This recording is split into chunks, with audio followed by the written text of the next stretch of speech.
ഇന്ന് നമുക്ക് Didi Pyaar the two എന്ന ഹിന്ദി സിനിമയുടെ കഥ നോക്കിയാലോ. കഥയുടെ ചുരുക്കം എന്തെന്നാൽ 25 വയസ്സ് പ്രായമുള്ള പെൺകുട്ടി 52കാരനെ പ്രണയിക്കുന്നു. അയാളാണെങ്കിൽ വിവാഹം കഴിഞ്ഞ് ഡിവോഴ്സ് ആയതാണ്. കൂടാതെ കാമുകിയുടെ പ്രായത്തിലുള്ള ഒരു മകളുമുണ്ട്. ഇവരുടെ പ്രണയം വീട്ടിലറിയിക്കുവാനായിട്ട് കാമുകി തീരുമാനിക്കുന്നു. നാട്ടിലെത്തി വീട്ടുകാരോട് ഈ കാര്യം അവതരിപ്പിക്കും. പയ്യനെ കൂട്ടിക്കൊണ്ടുവരുവാനായിട്ട് വീട്ടുകാരും പറഞ്ഞു. എന്നാൽ ആളിനെ കൂട്ടിക്കൊണ്ടുവന്നതും ആളിനെ കണ്ടതും അച്ഛന് സംശയം തോന്നി. അന്വേഷിക്കുന്ന സമയത്താണ് അച്ഛന്റെ പ്രായം തന്നെ അയാൾക്കുണ്ടെന്നും അച്ഛൻ അറിയുന്നത്. പിന്നീട് രണ്ടുപേരെയും പിരിക്കുന്നതിന് വേണ്ടിയിട്ട് അച്ഛൻ കുറെ കാര്യങ്ങൾ ചെയ്തു. അതെന്തെന്നൊക്കെ അറിയണ്ടേ? അവസാനം രണ്ടുപേരും വിവാഹം കഴിച്ചോ അതോ ഇല്ലയോ, അച്ഛൻ ഇവരെ പിരിച്ചോ എന്നൊക്കെ അറിയണ്ടേ?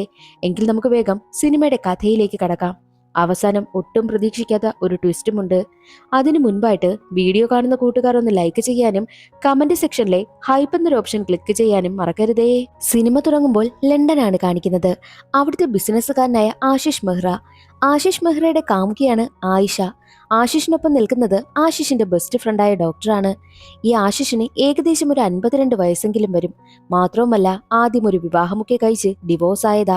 ആശിഷിനൊപ്പം നിൽക്കുന്ന കാമുകിക്കാണെങ്കിൽ ഏകദേശം ആശിഷിന്റെ പകുതി വയസ്സ് മാത്രമാണുള്ളത്. അതായത് ഏകദേശം ആശിഷിന്റെ മകളുടെ പ്രായം വരും. ഇവർ രണ്ടുപേരും നല്ല പ്രണയത്തിലാ. ഈ സിനിമയ്ക്ക് ഒരു ഫസ്റ്റ് പാർട്ടുണ്ട്. അതിലെന്താണ് നടന്നതെന്ന് നമ്മളെ ചുരുക്ക രൂപത്തിൽ കാണിക്കുന്നു. ഒരു പാർട്ടിയിൽ വെച്ചാണ് ആശിഷ് ആദ്യമായിട്ട് ആയിഷയെ കണ്ടുമുട്ടുന്നതും. തന്നെക്കാൾ പ്രായത്തിന് ഒരുപാട് കുറവാണ് ആയിഷ എന്ന് ആശിഷിന് അറിയാമെങ്കിലും രണ്ടുപേർക്കുമിടയിൽ നല്ലൊരു കെമിസ്ട്രി വർക്കാവുകയാണ്. ആശിഷ് തന്റെ A to Z കാര്യം ആയിഷയോട് തുറന്നു പറയുന്നു. പക്ഷേ അവൾക്കതൊന്നും പ്രശ്നമേ അല്ലായിരുന്നു. രണ്ടുപേരുടെയും ഫ്രണ്ട്ഷിപ്പ് അവസാനം പ്രണയത്തിലെത്തുകയാണ്. ആശിഷിന്റെ മകളുടെ വിവാഹമൊക്കെ ഉറപ്പിച്ചിരിക്കുകയാണ്.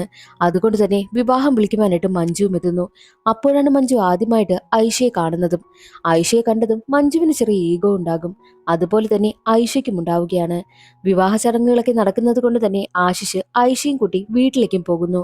അവിടെ വെച്ച് മഞ്ജുവിനും ഐഷയ്ക്കും ഇടയിൽ ഒരുപാട് പ്രശ്നങ്ങളൊക്കെ ഉണ്ടാകും. എന്നാൽ ഒരു ദിവസം വളരെ ഇമോഷണൽ ആയിട്ടിരുന്ന മഞ്ജുവിന്റെ അടുത്തേക്ക് ആശിഷ് എത്തുകയാണ്. കരയുന്ന മഞ്ജുവിനെ ആശിഷ് ഒരുപാട് ആശ്വസിപ്പിച്ചു. എന്നാൽ അവിടെ വെച്ച് രണ്ടുപേരുടെയും കൺട്രോൾ നഷ്ടമായി ഫിസിക്കൽ റിലേഷൻഷിപ്പിൽ ഏർപ്പെടും. ആ ഒരു വിവരം അറിഞ്ഞ ആയിഷ താൻ ചതിക്കപ്പെട്ടുവെന്ന് മനസ്സിലാക്കി ആശിഷുമായിട്ടുള്ള എല്ലാ ബന്ധവും ഉപേക്ഷിച്ച് അവിടെ നിന്ന് പോകുന്നു. രണ്ടുപേരും ബ്രേക്കപ്പ് ആയിരുന്ന സമയത്ത് ആയിഷയെ കാണുവാൻ വേണ്ടിയിട്ട് മഞ്ജു എത്തുന്നുണ്ട്. നീ വിചാരിച്ചതുപോലെ അന്ന് ഞങ്ങൾ മനഃപൂർവ്വം അങ്ങനെ ചെയ്തതല്ല, അറിയാതെ സംഭവിച്ചു പോയതാ. ആശിഷിന്റെ മനസ്സിൽ എപ്പോഴും നീ മാത്രമേ ഉള്ളൂ. എന്നെ പോലും ആശിഷ് ഇത്രയും സ്നേഹിച്ചിട്ടില്ല എന്നും മഞ്ജു പറയുന്നു. മഞ്ജു പറയുന്നത് കേട്ട് ആശിഷിനെ കാണുവാൻ വേണ്ടിയിട്ട് ആയിഷ എത്തും. അങ്ങനെ അവർ വീണ്ടും അവരുടെ പ്രണയം കണ്ടിന്യൂ ചെയ്തു പോകുന്നു. പക്ഷേ ആയിഷ ഒരു കാര്യം കൂടി പറയുന്നുണ്ട്. നിങ്ങൾ എങ്ങനെയാണോ എന്നെ നിങ്ങളുടെ വീട്ടിൽ കൊണ്ടുപോയത് അതുപോലെ തന്നെ എൻ്റെ വീട്ടിലേക്കും നിങ്ങൾ വരണം. നമ്മുടെ ഈ കാര്യം എൻ്റെ അച്ഛനെയും അമ്മയെയും അറിയിക്കണമെന്നുള്ള കാര്യവും ആയിഷ പറയുന്നു. അങ്ങനെ ആയിഷയാണെങ്കിലോ ഇന്ത്യയിലേക്ക് പോവുകയാണ്. ആയിഷയുടെ അച്ഛന്റെ പേരാണ് രാകേഷ്. രാകേഷ് ആണെങ്കിലോ IAS ഉദ്യോഗസ്ഥനാണ്. ആയിഷയെ കണ്ടതും അച്ഛനായ രാകേഷിനും അമ്മയ്ക്കും ഒരുപാട് സന്തോഷമാകും. ആയിഷ തന്റെ പ്രണയബന്ധത്തെക്കുറിച്ച് പറയുവാൻ വേണ്ടിയിട്ടാണ് എത്തിയിരിക്കുന്നത്. പക്ഷേ ഈ കാര്യമൊന്നും അച്ഛനും അമ്മയ്ക്കും അറിയത്തില്ലല്ലോ. ആയിഷയ്ക്ക് ഒരു ചേട്ടനുണ്ട്. ചേട്ടൻ വിവാഹം കഴിച്ച് വൈഫ് ഇപ്പോൾ പ്രഗ്നന്റ് ആണ്. ആയിഷയും ചേട്ടത്തിയും ബെസ്റ്റ് ഫ്രണ്ട്സിനെ പോലാ. അതുകൊണ്ട് തന്നെ തനിക്കൊരാളെ ഇഷ്ടമാണെന്നുള്ള കാര്യം ആയിഷ ചേട്ടത്തിയോട് പറയുന്നു. എന്നാൽ ചേട്ടത്തിയാണെങ്കിലോ എല്ലാവരും കൂടിയിരുന്ന സമയത്ത് ഈ ഒരു കാര്യം അങ്ങ് പൊട്ടിക്കുന്നു. അത് കേട്ട അച്ഛനാണെങ്കിലോ, നീ ഈ കാര്യം എന്താ നമ്മളോട് തുറന്നു പറയാതിരുന്നത്? നമ്മൾ ബെസ്റ്റ് ഫ്രണ്ട്സിനെ പോലെയല്ലേ നിനക്ക്? മാത്രമല്ല നമ്മൾ പഠിച്ച ഫാമിലിയും. അതുകൊണ്ട് തന്നെ നിന്നെ ഫോഴ്സ് ചെയ്ത് ആരെ കൊണ്ട് വിവാഹം കഴിപ്പിക്കില്ല. നിനക്ക് ആരെയാണോ ഇഷ്ടം അത് തന്നെയാണ് ഞങ്ങളുടെയും ഇഷ്ടമെന്നും അച്ഛൻ പറയുന്നു. എന്നാൽ ഐഷയാണെങ്കിലോ ആളിന് ഏകദേശം 40 വയസ്സ് വരുമെന്നും മറ്റൊരു വിവാഹം കഴിച്ച് ഡിവോഴ്സായ ആളാണെന്നുമുള്ള കാര്യം തുറന്നു പറയുന്നു. എന്നാലും നിന്റെ ഇഷ്ടമാണ് ഞങ്ങളുടെ ഇഷ്ടമെന്നാണ് അച്ഛൻ പറഞ്ഞതും. ആളിനെ കൂട്ടിക്കൊണ്ടു വരുവാനായിട്ടും അച്ഛൻ പറയുന്നു. എന്നാൽ ആയിഷയുടെ ടെൻഷൻ എന്തെന്നാൽ തന്റെ അച്ഛനേക്കാൾ മൂത്ത ആളിനെയാണ് താൻ കൂട്ടിക്കൊണ്ടുവരുന്നതെന്ന് അച്ഛൻ അറിഞ്ഞു കഴിഞ്ഞാൽ എങ്ങനെ പ്രതികരിക്കുമെന്ന ടെൻഷനായിരുന്നു അവൾക്ക്. അങ്ങനെ അടുത്ത ദിവസം ആയിഷയുടെ വീട്ടിലേക്ക് എത്തുകയാണ് ആശിഷ്. ആശിഷിനെ കണ്ടതും ആയിഷയുടെ അച്ഛനാണെങ്കിൽ എന്തൊക്കെയോ സംശയം തോന്നുന്നു. 40 വയസ്സെന്നാണല്ലോ അവൾ പറഞ്ഞിരുന്നത്. പക്ഷേ കണ്ടു കഴിഞ്ഞാൽ നല്ല പ്രായം തോന്നിക്കുന്നു.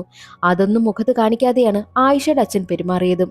സന്തോഷത്തോടു കൂടി ആശിഷിനെ രാകേഷ് സ്വീകരിക്കുന്നു. ആയിഷയുടെ അച്ഛനായ രാകേഷ് തന്റെ മകനോട് ചോദിക്കുന്നുണ്ട്, വന്നവനെ കണ്ടാൽ 40 വയസ്സാണെന്ന് നിനക്ക് തോന്നുന്നു തോന്നുന്നുണ്ടോ എന്ന് ചോദിക്കുമ്പോൾ എനിക്കങ്ങനെ തോന്നുന്നില്ലെന്നായിരുന്നു മകന്റെ മറുപടിയും. രാകേഷ് നേരെ പോകുന്നത് തന്റെ ഭാര്യയ്ക്കടുത്തേക്കാ. എനിക്ക് അയാളെ കണ്ടിട്ട് 40 വയസ്സൊന്നുമല്ല തോന്നുന്നുള്ള കാര്യവും രാകേഷ് പറയുന്നു. അത് കേട്ടതും അമ്മ പറയുന്നത്, നമ്മുടെ മകളുടെ ഇഷ്ടമല്ലേ, ആ ഒരു ഇഷ്ടത്തിന് നമ്മൾ നടത്തി കൊടുക്കുന്നതല്ലേ നല്ലത്, വേറെ കാര്യങ്ങൾ എന്തിനാ ചിന്തിക്കുന്നതെന്നും അമ്മ പറയുന്നു. അമ്മ ആയിഷയ്ക്ക് സപ്പോർട്ടായിട്ടാണ് സംസാരിക്കുന്നതും. എന്നാൽ രാകേഷിന്റെ മനസ്സിൽ സംശയമൊന്നും തീർന്നിട്ടില്ലായിരുന്നു. രാകേഷ് മറ്റൊരാളിനെ ഏർപ്പാടാക്കുന്നു. ആശിഷിനെ കുറിച്ച് അന്വേഷിച്ച് ഡീറ്റെയിൽസ് പറയുവാനാണ് പറഞ്ഞതും. എന്നാലും രാകേഷ് തന്റെ സംശയങ്ങളൊന്നും മുഖത്ത് കാണിക്കാതെയാണ് ആശിഷിനോടൊക്കെ പെരുമാറുന്നത്. എല്ലാവരും ഒരുമിച്ചിരുന്ന സമയത്തായിരുന്നു രാകേഷ് ഏർപ്പാടാക്കിയ സ്പൈ ആശിഷിനെ കുറിച്ചുള്ള വിവരങ്ങളെല്ലാം കണ്ടുപിടിച്ച് രാകേഷിനെ വിളിച്ചതും. ആശിഷിന് ഏകദേശം ഒരു 52 വയസ്സിൽ കൂടുതലുണ്ട്, മാത്രമല്ല പണക്കാരനാണ്, ബിസിനസ്സുകാരനുമാണ് എന്നുള്ള കാര്യം അറിയുകയാണ്. എന്നാൽ രാകേഷ് ആണെങ്കിൽ താൻ ഏതോ ബിസിനസ് കോളിലാണെന്ന് മറ്റുള്ളവരെ തെറ്റിദ്ധരിപ്പിക്കുവാൻ വേണ്ടിയിട്ട് അതെ എന്നൊക്കെ മാത്രം സംസാരിക്കുന്നു. പക്ഷേ രാകേഷിന്റെ ഫോണിൽ കൂടി പുറത്തെല്ലാവരും കേൾക്കുന്നുണ്ടായിരുന്നു. അത് കേട്ടതും ആശിഷിന് വല്ലാതെ സങ്കടം വരും. എന്നാൽ ദേഷ്യം വന്ന ആയിഷയാണെങ്കിൽ ഇനി എന്തൊക്കെ സംഭവിച്ചാലും താൻ ആശിഷിനെ മാത്രമേ വിവാഹം കഴിക്കൂവെന്ന് അച്ഛനോട് വെല്ലുവിളിക്കും. എന്നാൽ രാകേഷ് ആണെങ്കിൽ തന്റെ ഭാര്യയോട് പറയുന്നുണ്ട്, 52 വയസ്സും 3 മാസവും, എന്നേക്കാൾ 3 മാസത്തിൽ മൂത്തവനാണവൻ, ഇങ്ങനെയുള്ള ആളിനെ എന്റെ മകളെ കൊണ്ട് ഞാൻ എങ്ങനെ വിവാഹം കഴിപ്പിക്കുമെന്നും രാകേഷ് പറയുന്നു. അപ്പോഴും ആയിഷയുടെ അമ്മയാണെങ്കിലോ ആയിഷയെ തന്നെയാണ് സപ്പോർട്ട് ചെയ്ത് സംസാരിക്കുന്നതും. അച്ഛനും മകളും തമ്മിലുള്ള പ്രശ്നം നടക്കവേ തന്നെ ചേട്ടത്തിക്ക് പ്രസവ വേദന വരുന്നു. ചേട്ടത്തിയെ ഹോസ്പിറ്റലിലേക്കും കൊണ്ടുപോകും. അങ്ങനെ ചേട്ടത്തിയാണെങ്കിൽ ഒരു പെൺകുഞ്ഞിന് ജന്മം നൽകുകയാണ്. അത്രയും നേരം എല്ലാവർക്കും പ്രശ്നമുണ്ടായിരുന്നെങ്കിലും കുഞ്ഞ് ജനിച്ച കാര്യം വന്നപ്പോൾ എല്ലാവരും ഹാപ്പിയാവുകയാണ്. അങ്ങനെ ഇരിക്കെ അവരുടെ ഫാമിലിയിൽ ഒരു ഫംഗ്ഷൻ നടക്കുന്നു. ആ ഫംഗ്ഷനിൽ ആശിഷും ആയിഷയിൽ നിന്ന് സംസാരിക്കുന്നതൊന്നും രാകേഷിന് ഇഷ്ടമാകുന്നതേയില്ല. മാത്രവുമല്ല ആയിഷ കുനിഞ്ഞു നിന്ന് സംസാരിക്കുമ്പോൾ രാകേഷിന്റെ ഒരു കൂട്ടുകാരനാണെങ്കിലോ വേണ്ടാത്ത രീതിയിൽ ആയിഷയെ നോക്കുന്നു. അത് കാണുന്ന രാകേഷ് ആണെങ്കിൽ അവനെ പോയി തല്ലുന്നു. എന്നാൽ ആ പ്രശ്നത്തിലേക്ക് ആശിഷ് ഇടപെടുകയും രണ്ടുപേരെയും പിടിച്ചു മാറ്റുകയും ചെയ്തു. ഈ തല്ല് നിനക്ക് കിട്ടേണ്ടതാണെന്നും രാകേഷ് ആശിഷിനോട് പറയും. ഇത് ആയിഷ കേട്ടുകൊണ്ട് വരികയാണ്. ആയിഷയ്ക്കാണെങ്കിൽ ദേഷ്യം വരുന്നു. അച്ഛൻ എന്തിനാ ഇങ്ങനെയൊക്കെ കാണിക്കുന്നത്? അച്ഛനേക്കാൾ വയസ്സിന് മൂത്തതായതുകൊണ്ടാണോ അച്ഛൻ ഇങ്ങനെ പെരുമാറുന്നതെന്നൊക്കെ ആയിഷ ചോദിക്കും. എന്നാൽ രാകേഷ് പറയുന്നത്, ഇതേ പ്രായത്തിലുള്ളവനാ നിന്നെ മോശമായിട്ട് നോക്കിയത്. അപ്പോൾ ഈ പ്രായത്തിലുള്ള എല്ലാവരുടെയും സ്വഭാവം ഇങ്ങനെ തന്നെ ആയിരിക്കും. ഇവനും മോശമായിട്ടുള്ള ആളാണെന്ന് ആശിഷിനെ കുറിച്ച് രാകേഷ് പറയുന്നു. ഞാൻ ആശിഷിനെ ആദ്യമായിട്ട് കണ്ടുമുട്ടുന്നത് ഇതുപോലൊരു പാർട്ടിയിൽ വെച്ചാ. അന്ന് ഞാൻ കുടിച്ച് ബോധമില്ലാതെ നടക്കുന്ന സമയം. ബോധമില്ലാതെ കിടന്ന എന്നെ ആശിഷ് തന്റെ വീട്ടിലേക്ക് കൂട്ടിക്കൊണ്ടുപോയി. എന്നെ അകത്ത് കിടത്തിയതിനു ശേഷം ആശിഷ് പുറത്താണ് കിടന്നുറങ്ങിയത്. അന്ന് ആശിഷിന് എന്നോട് വേണമെങ്കിൽ മോശമായിട്ട് പെരുമാറാമായിരുന്നല്ലോ, പക്ഷേ അങ്ങനെയൊന്നും ചെയ്തില്ലല്ലോ. അന്ന് എനിക്ക് മനസ്സിലായി ആശിഷ് നല്ലൊരു മനുഷ്യനാണെന്ന്. എല്ലാവരെയും അച്ഛൻ ഒരേ കണ്ണിൽ കൂടി കാണരുതെന്ന് പറഞ്ഞാണ് ആയിഷ ബഹളം വെക്കുന്നതും. എന്നിട്ട് ആശിഷിനെ കൂട്ടിക്കൊണ്ടു പോകുന്നു. എന്തിനാ നീ അച്ഛനുമായിട്ട് പ്രശ്നമുണ്ടാക്കുന്നെന്നൊക്കെ ആശിഷ് പറയുന്നുണ്ട്. തന്റെ മകൾ അങ്ങനെ കരഞ്ഞുകൊണ്ട് പോയത് രാകേഷിന് സഹിച്ചില്ല.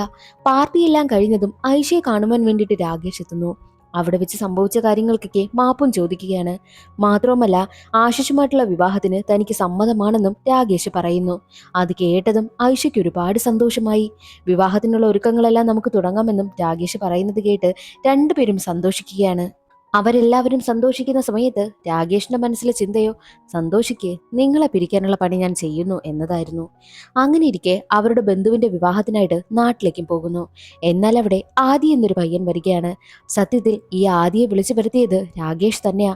ആദിയെ എല്ലാവർക്കും പരിചയപ്പെടുത്തി കൊടുക്കും. ഇതെന്റെ കൂട്ടുകാരന്റെ മകനാ ആദി, എനിക്കിവന് വലിയ ഇഷ്ടമാണെന്നും രാകേഷ് പറയുന്നു. രണ്ടുപേരെയും പിരിക്കുന്നതിന് വേണ്ടിയിട്ടാണ് ആദിയെ കൊണ്ടുവന്നിരിക്കുന്നതും ആദിക്കും അത് നന്നായിട്ട് അറിയാം. അതുകൊണ്ട് തന്നെ വന്ന ഉടനെ തന്നെ ആയിഷയുമായിട്ടാണ് ഏറ്റവും കൂടുതൽ അവൻ കൂട്ടായതും. ആയിഷയോടൊപ്പം എപ്പോഴും അവൻ സംസാരിക്കുകയും ഒക്കെ ചെയ്യുന്നു. എന്നാൽ ഇത് മനസ്സിലാക്കിയ ആശിഷിന്റെ ഡോക്ടർ ഫ്രണ്ട്, നീ ഒന്നിവനെ സൂക്ഷിച്ചോ, നിങ്ങളെ രണ്ടുപേരെയും പിരിക്കുവാൻ വേണ്ടിയിട്ട് ആ രാകേഷ് കൊണ്ടുവന്നതായി ഇവനെ എന്നാ എനിക്ക് തോന്നുന്നത്. നിന്റെ പ്രണയത്തിന് ഇവനായിരിക്കും പ്രശ്നമാകാൻ പോകുന്നതെന്നും കൂട്ടുകാരൻ പറയുന്നു. എന്നാൽ ആശിഷ് പറയുന്നതോ, നീ ആവശ്യമില്ലാത്ത കാര്യമൊന്നും ചിന്തിക്കേണ്ട, അങ്ങനെയൊന്നും ആയിരിക്കില്ല എന്നും ആശിഷ് പറയുന്നു. ആശിഷ് ആണെങ്കിൽ ഒരു പാവമാണ്, എല്ലാം ആ ഒരു രീതിയിൽ മാത്രമേ എടുക്കൂ. എന്നാൽ പിന്നീടുള്ള ദിവസങ്ങളിലെല്ലാം ആദിയുടെ പെരുമാറ്റമാണെങ്കിലോ ആശിഷിന് വല്ലാതെ വേദനയുണ്ടാക്കുന്നതായിരുന്നു. കാരണം എന്തെന്നാൽ എപ്പോഴും ആയിഷയ്ക്ക് പിന്നാലെ തന്നെയാണ്. മാത്രവുമല്ല അവൻ 6 പാക്ക് ഒക്കെ കാണിച്ച് നടന്നു വരുമ്പോഴോ ആയിഷയും അറിയാതെ വീണു പോകുന്നു. ഇതെല്ലാം രാകേഷും ഭാര്യയും ശ്രദ്ധിക്കുന്നുണ്ട്. അവർക്കും ഒരുപാട് സന്തോഷമാകും. കാരണം അവർ കരുതിയിരുന്ന രീതിയിൽ തന്നെയാണല്ലോ കാര്യങ്ങളൊക്കെ മുന്നോട്ട് കൊണ്ടുപോകുന്നതും. ട്രക്കിങ്ങിന് പോകുന്ന സമയം ആദ്യ ആയിഷയ്ക്കൊപ്പമാണ് പോകുന്നത്. അവളെ ഒരുപാട് വർണ്ണിച്ചൊക്കെ സംസാരിക്കുന്നു. അവന്റെ പ്രായം അതല്ലേ, അപ്പോൾ ഇങ്ങനെയല്ലേ ഇരിക്കുമെന്നും ആയിഷയും എൻജോയ് ചെയ്യുകയാണ്. അങ്ങനെ ഇരിക്കെ മുകളിൽ നിന്നും താഴേക്ക് വീഴുന്ന ആയിഷയെ രക്ഷിച്ചത് ആദിയായിരുന്നു. അവൾക്ക് വീണ്ടും അവനോട് ചെറിയ ഇഷ്ടമൊക്കെ തോന്നുകയാണ്. ഇതെല്ലാം ആശിഷും കാണുന്നുണ്ട്. ആശിഷിനാണെങ്കിൽ കൂട്ടുകാരൻ പറയുന്നതിൽ സത്യമുണ്ടെന്ന് മനസ്സിലാക്കി രാകേഷിനെ കാണുവാനായിട്ട് പോകും. ഞങ്ങളെ രണ്ടുപേരെയും പിരിക്കുന്നതിന് വേണ്ടിയിട്ടാണോ ആദ്യം കൊണ്ടുവന്നതെന്ന് ചോദിക്കുമ്പോൾ, അതെ, നിനക്കിങ്ങനെ മനസ്സിലായി? ഓ, ഇനി ഈ കാര്യങ്ങളെല്ലാം പോയി എന്റെ മകളോട് പറഞ്ഞു കൊടുക്കുവാൻ പോവുകയാണോ എന്ന് രാകേഷ് ചോദിക്കുന്നു. എനിക്ക് അങ്ങനത്തെ സ്വഭാവമൊന്നുമില്ല. കാരണം നിങ്ങളുടെ മകൾ നിങ്ങളെ ഒരുപാട് വിശ്വസിക്കുന്നു, ഇഷ്ടപ്പെടുന്നുണ്ട്. അതുകൊണ്ട് തന്നെ നിങ്ങളെ തമ്മിൽ പിരിക്കുവാൻ വേണ്ടിയിട്ട് ഞാനത് ചെയ്യില്ല. എനിക്ക് അങ്ങനത്തെ സ്വഭാവമേ ഇല്ല എന്നും ആശിഷ് പറയുന്നു. നിങ്ങൾ നല്ലവനായിരിക്കാം, പക്ഷേ നിങ്ങളുടെ പ്രായമാണ് എനിക്ക് പ്രശ്നം. നമ്മൾ രണ്ടുപേരും ഒരേ ഏജ് അല്ലേ? നിങ്ങളൊരു കാര്യം ചിന്തിച്ചു നോക്കേ. നിങ്ങളുടെ മകളാണ് നിങ്ങളുടെ പ്രായത്തിലുള്ള ഒരാളെ വിവാഹം കഴിക്കുവാൻ വേണ്ടിയിട്ട് വിളിച്ചുകൊണ്ട് വന്നതെങ്കിൽ നിങ്ങൾ സമ്മതിച്ചു കൊടുക്കുമോ? ഒരച്ഛന്റെ സ്ഥാനത്ത് നിന്ന് നിങ്ങളൊന്ന് ചിന്തിക്കുവാനായിട്ടും രാകേഷ് പറയുന്നു. എന്നാൽ ആശിഷ് ആണെങ്കിൽ അവിടെ നിന്നും ഇറങ്ങി പോവുകയാണ് ചെയ്തതും. ഒരു ദിവസം ആദിയാണെങ്കിൽ ഐഷയും കൂട്ടി പബ്ബിലേക്ക് പോകും. അവിടെ വെച്ച് രണ്ടുപേരും ഡാൻസ് കളിക്കുമ്പോഴോ ആദി അവളുടെ വയറ്റിൽ പിടിക്കുന്നു. ആയിഷയാണെങ്കിൽ ഒന്നും മിണ്ടാതെ അതും എൻജോയ് ചെയ്യുകയാണ്. മാത്രമല്ല ചെറിയ രീതിയിൽ അവനെ അവോയ്ഡ് ചെയ്യുവാനായും ശ്രമിക്കുന്നുണ്ട്. എന്നാൽ മറ്റൊരു ദിവസമാണെങ്കിലോ ആദിയും ആയിഷയും സംസാരിക്കുന്ന സമയത്ത് ആദി അവളെ പ്രപ്പോസ് ചെയ്യുന്നു. എന്നാൽ രണ്ടുപേരും കെട്ടിപ്പിടിക്കുകയും കിസ് ചെയ്യുകയും ചെയ്യുന്നു. എന്നാൽ ഇത് ആശിഷ് കാണുന്നു. ആ ഒരു കാഴ്ച കണ്ട് മനസ്സ് വേദനിച്ചുകൊണ്ട് ആശിഷ് അവിടെ നിന്ന് നടന്നു പോകുന്നത് ആയിഷ കാണുന്നു. ആശിഷിന്റെ പിന്നാലെ വന്ന ആയിഷയാണെങ്കിൽ അവന്റെ കാല് പിടിക്കും. നിങ്ങൾ ഇവിടെ നിന്ന് പോകരുത്. എനിക്ക് എന്റെ ഫീലിങ്സ് കൺട്രോൾ ചെയ്യുവാനായി കഴിഞ്ഞില്ല. അങ്ങനെ പറ്റിപ്പോയതാ. കിസ് ചെയ്തതല്ലേ ഉള്ളൂ, വേറൊന്നും സംഭവിച്ചില്ലല്ലോ എന്നും ആയിഷ പറയുന്നു. എന്നാൽ ആശിഷ് ആണെങ്കിൽ അത് സാരമില്ല, എനിക്കൊരു പ്രശ്നവുമില്ല, ഞാൻ പോവുകയാണെന്ന് പറയും. എന്നാൽ ആശിഷ് അത്രയും കൂളായിട്ട് സംസാരിക്കുന്നത് കേട്ട് അവളെ ഒന്നും വഴക്ക് പോലും പറഞ്ഞില്ലല്ലോ. അത് കേൾക്കുന്ന ആയിഷയ്ക്കാണെങ്കിൽ എന്നോടൊന്ന് ദേഷ്യപ്പെടുകയെങ്കിലും ചെയ്യ്. ഇങ്ങനെ പറഞ്ഞിട്ട് പോയാൽ അതെനിക്ക് താങ്ങാൻ കഴിയില്ല എന്ന് പറയുമ്പോഴും സാരമില്ല എന്ന് പറഞ്ഞിട്ടാണ് ആശിഷ് അവിടെ നിന്ന് പോകുന്നത്. മനസ്സ് ഒരുപാട് വേദനിച്ചിട്ടും തന്നെ ഒന്നും പറയാതെ ആശിഷ് പോയതുകൊണ്ട് തന്നെ ആയിഷയ്ക്കാണെങ്കിൽ അത് താങ്ങാൻ കഴിഞ്ഞില്ല. ലണ്ടനിലേക്കാണ് ആശിഷ് പോയിരിക്കുന്നതും. എന്നാൽ ആയിഷയാണെങ്കിൽ ആശിഷ് അവിടെ എത്തിയിട്ട് തന്നെ വിളിക്കുമെന്ന് ഒരുപാട് പ്രതീക്ഷിച്ചു. പക്ഷേ 10 ദിവസം കഴിഞ്ഞിട്ട് പോലും ആശിഷ് വിളിച്ചതേയില്ല. അതുകൊണ്ട് തന്നെ ആയിഷ ഒരു തീരുമാനമെടുത്തു. ആദ്യം വിവാഹം കഴിക്കാമെന്ന്. തന്റെ അച്ഛനോടും അമ്മയോടുമൊക്കെ അവളത് വന്ന് പറയും. എന്നാൽ അച്ഛനും അമ്മയ്ക്കും ഒരുപാട് സന്തോഷമാകുമെങ്കിലും ആയിഷയ്ക്ക് ഒരുപാട് വേദനയായിരുന്നു. ആയിഷ വിവാഹത്തിന് സമ്മതിച്ചത് കൊണ്ട് തന്നെ ആദി രാകേഷിനോട് പറയും, സത്യത്തിൽ നമ്മൾ ചെയ്യുന്ന തെറ്റല്ലേ? എനിക്ക് അവളെ ഇഷ്ടമാണ്, വിവാഹം കഴിക്കുവാനേയും താല്പര്യമാണ്. എന്നാൽ അവളുടെ പ്രണയത്തെ പിരിച്ചിട്ടല്ലേ ഈ ഒരു വിവാഹത്തിലേക്ക് അവൾ എത്തിയത്? അത് തെറ്റല്ലേ എന്ന് ചോദിക്കുമ്പോൾ രാകേഷ് പറയുന്നതോ, ഒരച്ഛന്റെ സ്ഥാനത്ത് നിന്ന് നീ ചിന്തിച്ചു നോക്ക്. എനിക്കിതൊരു തെറ്റായിട്ട് തോന്നുന്നില്ല. എന്റെ പ്രായത്തിലുള്ള ഒരാളെ എന്റെ മകൾ വിവാഹം കഴിക്കുന്നതിനോട് എനിക്കൊരു താല്പര്യവുമില്ല എന്നായിരുന്നു രാകേഷ് പറഞ്ഞതും. എന്നാൽ ആയിഷയാണെങ്കിൽ ആശിഷിനെ അങ്ങോട്ട് വിളിക്കുന്നു. ഇത്രയും ദിവസമായിട്ടും നിങ്ങൾ വിളിക്കുമെന്ന് ഞാൻ പ്രതീക്ഷിച്ചു. നിങ്ങൾ നിങ്ങളുടെ ഭാര്യയും തമ്മിലൊന്ന് ഫിസിക്കൽ റിലേഷൻഷിപ്പിൽ ഏർപ്പെട്ട സമയത്ത് ഞാനത് ക്ഷമിച്ചില്ലേ? അത് നിങ്ങൾക്കറിയാതെ സംഭവിച്ചു പോയതാണെന്ന് നിങ്ങൾ പറഞ്ഞതുകൊണ്ട് തന്നെ ഞാനത് ക്ഷമിച്ചു, മറന്നു. പക്ഷേ ഞാൻ ആദ്യം കിസ് ചെയ്തതല്ലേ ഉള്ളൂ. അത് നിങ്ങൾക്ക് ക്ഷമിക്കാൻ കഴിയുന്നില്ല. അങ്ങനെയാണെങ്കിൽ എന്റെ വിവാഹം നടക്കുവാനായി പോവുക. നിങ്ങൾ ഇതിനെങ്കിലും വന്ന് സഹകരിക്കണമെന്ന് ആയിഷ പറയുന്നു. വരാമെന്ന് ആശിഷും സമ്മതിക്കുകയാണ്. അങ്ങനെ ആയിഷയുടെയും ആദിയുടെയും വിവാഹത്തിന്റെ ഒരുക്കങ്ങളൊക്കെ നടക്കുകയാണ്. സംഗീത ഫംഗ്ഷൻ നടക്കുന്നു. അന്നേ ദിവസം രാത്രി ആയിഷയാണെങ്കിലോ ഒരു പാട്ട് പാടുകയാണ്. അതിലവൾക്ക് അച്ഛനോട് എത്ര സ്നേഹമുണ്ടോ അതിനെക്കുറിച്ചാണ് അവൾ പാടുന്നതും. മാത്രമല്ല ആ ഒരു പാട്ട് കേട്ടതും രാകേഷ് വല്ലാതെ ഇമോഷണൽ ആകുന്നു. സങ്കടപ്പെട്ടുകൊണ്ട് രാകേഷ് തന്റെ റൂമിലേക്ക് വരും. തന്റെ മകൾക്ക് തന്നെ ഇത്രയും ഇഷ്ടമുണ്ടായിട്ടും താൻ എന്തിനാ അവളുടെ പ്രണയത്തെ പിരിച്ച് തന്റെ ഇഷ്ടത്തിന് വേണ്ടിയിട്ട് മറ്റൊരു വിവാഹം നടത്തുന്നതെന്ന് രാകേഷ് ചിന്തിക്കുന്നു. എന്നിട്ട് തന്റെ ഭാര്യയെ വിളിച്ചിട്ട്, എനിക്ക് വല്ലാത്ത വിഷമം, നീ ഇങ്ങ് റൂമിലേക്ക് വാ, എനിക്ക് കുറച്ച് കാര്യങ്ങൾ സംസാരിക്കാനുണ്ടെന്നും ഭാര്യയോട് പറയുന്നു. എന്നാൽ ഭാര്യയാണെങ്കിലോ ആയിഷയ്ക്കൊപ്പമായിരുന്നു. താൻ ആയിഷയുടെ റൂമിൽ നിൽക്കുകയാണ്. ദേ വരുന്നു എന്ന് പറഞ്ഞ് കോള് കട്ട് ചെയ്തു എന്ന് കരുതി ഫോണും താഴ്ത്തി വെച്ചിട്ട് അമ്മയാണെങ്കിലോ ആയിഷയ്ക്കടുത്തേക്ക് സംസാരിക്കുവാനായും പോയി. എന്നാൽ ആയിഷയാണെങ്കിൽ കരഞ്ഞുകൊണ്ടിരിക്കുകയായിരുന്നു. ആയിഷ പറയുന്നത്, എനിക്ക് വിവാഹത്തിന് ഒട്ടും തന്നെ താല്പര്യമേ ഇല്ല. എന്റെ മനസ്സിൽ ഇപ്പോഴും ആശിഷ് തന്നെയാണ്. ലണ്ടനിൽ പോയിട്ട് എന്നെ വിളിക്കുമെന്ന് കരുതി, പക്ഷേ വിളിച്ചില്ല. അതുകൊണ്ടാ ഞാൻ ഈ ഒരു വിവാഹത്തിന് സമ്മതിച്ചതെന്നും ആയിഷ പറയുന്നു. അത് കേട്ട് അമ്മ ചോദിക്കുന്നതോ, അങ്ങനെയാണെങ്കിൽ വിവാഹത്തിന് ഇനിയും സമയമുണ്ട്. അച്ഛനോട് നീ ഒരു കാര്യം തുറന്നു പറയുവാനായും പറയുമ്പോഴോ, അതെനിക്ക് ഒരിക്കലും പറ്റില്ല. കാരണം അച്ഛനാണെങ്കിൽ ഒരുപാട് പാവമാ. മാത്രമല്ല എന്നെ കാരണം ഒരുപാട് വിഷമം അച്ഛൻ അനുഭവിച്ചു. അച്ഛൻ ഈ നാട്ടില് നല്ല നിലയും വിലയുമുണ്ട്. അത് തകർക്കുവാനായിട്ട് എനിക്ക് താല്പര്യമില്ല എന്ന് പറഞ്ഞാണ് ആയിഷ കരയുന്നത്. ഇതെല്ലാം രാകേഷ് ഫോണിലൂടെ കേൾക്കുന്നു. തന്റെ മകൾക്ക് തന്നോട് ഇത്രയും ഇഷ്ടമുണ്ടായിരുന്നിട്ടാണോ അവളുടെ പ്രണയം താൻ പൊളിച്ചിട്ട് തനിക്കിഷ്ടമുള്ള ഒരാളിനെ കൊണ്ട് വിവാഹം കഴിക്കുവാനായിട്ട് താൻ തീരുമാനിച്ചതെന്നും രാകേഷ് ചിന്തിക്കുന്നു. രാകേഷിന് നല്ല കുറ്റബോധമുണ്ടായി. റൂമിലേക്ക് വന്ന ഭാര്യയോട്, ഞാൻ ലണ്ടനിൽ ചെന്ന് ആശിഷിന്റെ കാല് പിടിച്ച് കെഞ്ചിയിട്ടായാലും അവനെ ഞാൻ ഇങ്ങോട്ട് കൂട്ടിക്കൊണ്ടുവരും. വിവാഹത്തിന് 2 ദിവസമല്ലേ ഉള്ളൂ. ആദ്യമായിട്ടുള്ള വിവാഹം മുടക്കിയിട്ട് നമുക്ക് എങ്ങനെയെങ്കിലും ആശിഷിനെ കൊണ്ട് ആയിഷയെ വിവാഹം കഴിപ്പിക്കാമെന്ന് പറയും. ഈ ഒരു കാര്യമാണെങ്കിലോ അമ്മ വന്ന് ആയിഷയോട് പറയുകയാണ്. അപ്പോഴാണ് കഥയിലൊരു ട്വിസ്റ്റ്. ഈ വിവരം അറിഞ്ഞതും ആയിഷ അത്രയും നേരം കരഞ്ഞുകൊണ്ട് നിന്നിട്ട് ക്യാമറയെ നോക്കി പുഞ്ചിരിച്ച് കണ്ണിറുക്കി കാണിക്കുന്നു. ഇതെല്ലാം ആയിഷയുടെയും അമ്മയുടെയും പ്ലാൻ ആയിരുന്നു. എന്തെന്നാൽ മുൻപൊരു ദിവസം ആശിഷാണെങ്കിൽ രാകേഷിനെ കാണുവാനായി എത്തി. തങ്ങളുടെ പ്രണയത്തെ പൊളിക്കുവാൻ വേണ്ടിയിട്ടാണല്ലോ ആദ്യം കൊണ്ടുവന്നെന്ന് ചോദിക്കുമ്പോഴോ രാകേഷ് അതെല്ലാം സമ്മതിക്കുന്നത് പുറത്തുനിന്ന് ആയിഷ കേട്ടിരുന്നു. ആയിഷ അതുവഴി നടന്നു പോകുന്ന സമയത്താണ് ഇവർ രണ്ടുപേരും സംസാരിക്കുന്നത് ആയിഷ ശ്രദ്ധിച്ചതും. അതോടുകൂടി ആദ്യം കൊണ്ടുവന്നത് അവരുടെ രണ്ടുപേരുടെയും പ്രണയം പിരിക്കുവാൻ വേണ്ടിയിട്ടാണെന്ന് ആയിഷയ്ക്ക് മനസ്സിലായതോടുകൂടി നേരെ ആദിക്കടുത്തേക്ക് ചെന്നു. എന്നിട്ട് അവനെ നൈസായിട്ട് റൂമിലേക്ക് വിളിച്ചുകൊണ്ട് പോയിട്ട് അവനെ ഒരുപാട് തല്ലും. ഞങ്ങളുടെ പ്രണയത്തെ പിരിക്കുവാൻ വേണ്ടിയിട്ടാണോടാ നീ വന്നിരിക്കുന്നതെന്ന് ചോദിച്ചാണ് തല്ലുന്നത്. രാകേഷ് പറഞ്ഞിട്ടാണ് താൻ വന്നതെന്നും ആയിഷ എന്ത് പറഞ്ഞാലും അനുസരിച്ചു കൊള്ളാമെന്നും ആദി കരഞ്ഞുകൊണ്ട് കെഞ്ചുന്നു. അങ്ങനെയാണ് ആദിയെ വെച്ചുകൊണ്ട് ആയിഷ ഒരു പ്ലാൻ ഇട്ടത്. എല്ലാവർക്കും മുന്നിൽ അവർ രണ്ടുപേരും അടുത്തിടപഴകുന്നത് പോലെ പെരുമാറുക. അതാണ് അവർ ചെയ്തുകൊണ്ടേയിരുന്നതും. മനഃപൂർവ്വം ചെയ്തതാ. എന്നാൽ ഇതെല്ലാം കാണുമ്പോഴും ആശിഷ് വന്നിട്ട് ഇതെല്ലാം നിന്റെ അച്ഛന്റെ പ്ലാൻ ആണെന്നും നമ്മളെ തമ്മിൽ പിരിക്കുവാൻ വേണ്ടിയിട്ട് ചെയ്യുന്നതാണെന്നും തുറന്നു പറയുമെന്ന് കരുതി. പക്ഷേ അതൊന്നും നടന്നില്ല. വീണ്ടും അവർ അത് കണ്ടിന്യൂ ചെയ്തുകൊണ്ടേയിരുന്നു. ഒരു ദിവസം ആദിയെ കൊണ്ടവൾ കിസ് ചെയ്യിക്കുവാനായി പോയി. ആദ്യം ഇതിന് തയ്യാറാകുന്നില്ല. ആശിഷ് നടന്നു വരുന്നത് കണ്ടുകൊണ്ടാണ് അവൾ അങ്ങനെ ഒരു പ്ലാൻ ഇട്ടതും. ആശിഷ് അവരെ നോക്കുന്നത് ശ്രദ്ധിച്ച ആയിഷയാണെങ്കിലോ ഇത് വെറും ഒരു അഭിനയമാണ്, നീ ഒന്ന് അഭിനയിക്കെന്ന് പറയുന്നു. അങ്ങനെ ആദ്യമാണെങ്കിലോ ആയിഷയെ കിസ് ചെയ്യുകയാണ്. അത് കാണുമ്പോഴെങ്കിലും ആശിഷ് തന്റെ അടുത്ത് വന്നിട്ട് ഇത് അച്ഛന്റെ പ്ലാനാണ്, നീ അതൊന്നും വിശ്വസിക്കരുതെന്ന് പറയുമെന്ന് അവൾ കരുതി. പക്ഷേ ഒട്ടും പ്രതീക്ഷിക്കാത്തൊരു കാര്യമാണ് അവളുടെ ലൈഫിൽ സംഭവിച്ചത്. എന്തെന്നാൽ ആശിഷ് ആണെങ്കിൽ ലണ്ടനിലേക്ക് തിരികെ പോയി. അവൾ അവളുടെ പ്ലാനിൽ ഒട്ടും തന്നെ പ്രതീക്ഷിച്ച കാര്യമേ അല്ലായിരുന്നു അത്. അതുകൊണ്ട് തന്നെ ഈ ഒരു കാര്യങ്ങളെല്ലാം വന്ന് ചേട്ടനോടും ചേട്ടത്തിയോടും പറയുന്നു. ഇനി ഇവരുടെ കല്യാണം നടത്തുവാനായിട്ട് ആകെയുള്ള ഒരേ ഒരു വഴി അമ്മയെ സോപ്പിടുക, അത് തന്നെയാണ്. അതുകൊണ്ട് തന്നെ അമ്മയുടെ കാലിൽ വന്ന് വീണു.